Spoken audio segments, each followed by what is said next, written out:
Hello বন্ধুরা আমার, আপনারা কেমন আছেন? আশা করি ভালো আছেন। ব্যাংক জগতের এক অনন্য প্রতিষ্ঠান এসএনবি, সৌদি ন্যাশনাল ব্যাংক। আমি এখন দেখাবো এই ন্যাশনাল ব্যাংকে কীভাবে ডিপোজিট করতে হয়। তো তবে নতুন পুরাতন সবার জন্য ভিডিওটা আশা করি হেল্পফুল হবে। এই যে একটা ক্যাশ ডিপোজিট মেশিন, এটাতে আপনি উইথড্র করতে পারবেন না। এখন আমি কিছুক্ষণের মধ্যে দেখাচ্ছি ক্যাশ কীভাবে ডিপোজিট করতে হয়। তো চলুন মূল আলোচনাতে চলে যাই। দেখেন কার্ডটা প্রথমেই একটা আকর্ষণীয় কার্ড বানিয়েছে। দেখেন কত সুন্দর একটা কার্ড আমি দেখাচ্ছি। দেখেন এটা কিভাবে ইম্পোর্ট করতে হবে, কিভাবে ভিতরে ঢুকাইতে হবে। দেখেন, ঠিক আছে, এইভাবে ঢুকাইতে হবে। ঠিক আছে, এভাবে ঢুকানোর পর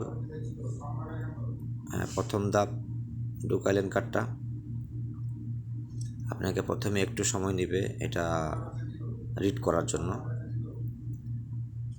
তারপরে দেখেন এখানে এখন আপনি দিবেন পাসওয়ার্ড। এই অবস্থায় আপনি দেখবেন পাসওয়ার্ডটা দিবেন।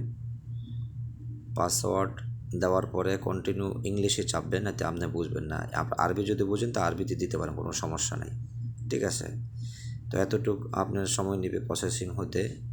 দেখেন এখন আপনার এখানে কিন্তু অপশন নাই, ক্যাশ ডিপোজিটের অপশন নাই। এখানে আদার্সে চাপতে হবে আপনার, একদম ডাইন পাশে এটাতে চাপতে হবে।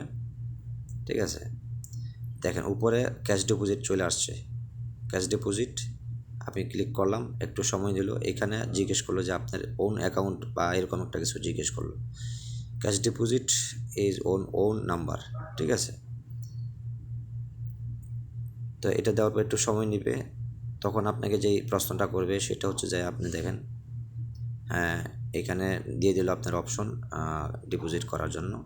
দিয়ে দিলেন, আপনি টাকাটা ইনপুট করে দিলেন। একটু সময় নেবে। তো এই মুহূর্তে আপনাকে প্রশ্ন করবে, যেটা আমি দেখাচ্ছি। দেখেন ডিপোজিট এটা ক্যালকুলেশন হয়ে গেল। আমি সাবমিট দিয়ে দিলাম, কনফার্ম দিয়ে দিলাম। হ্যাঁ, তো এখন এই প্রশ্ন করতেছে এখানে আপনার কি ইনকাম এটা। ঠিক আছে, স্যালারি হলে স্যালারি দেবেন, এডিশনাল ইনকাম হলে এডিশনাল, আমি এডিশনাল দিয়ে দিলাম। ঠিক আছে, দেখেন কনফার্ম দিয়ে দিবেন। এই যে এই অবস্থায় কনফার্ম দিয়ে দিবেন। কনফার্ম দেওয়ার পর একটু সময় নেবে আপনার,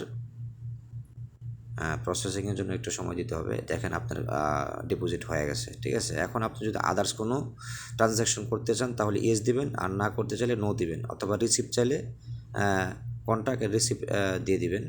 ঠিক আছে, আমি দেখি একটু ব্যালেন্সটা চেক করে। দেখেন এই যে ব্যালেন্স চেক ইনকোয়ারি আসছে, ব্যালেন্স ইনকোয়ারি। হ্যাঁ, ঠিক আছে, দেখেন আপনার একদম বরাবর অ্যাড হয়ে গেছে টাকাটা। ঠিক আছে, তো এইভাবে করতে হয় আপনার ডিপোজিটটা। তো সবাই আশা করি সবাই বুঝতে পারছেন। সবাই ভালো থাকবেন। আরও একটা ভিডিও নেওয়ার জন্য লাইক এবং সাবস্ক্রাইব করে পাশেই থাকবেন।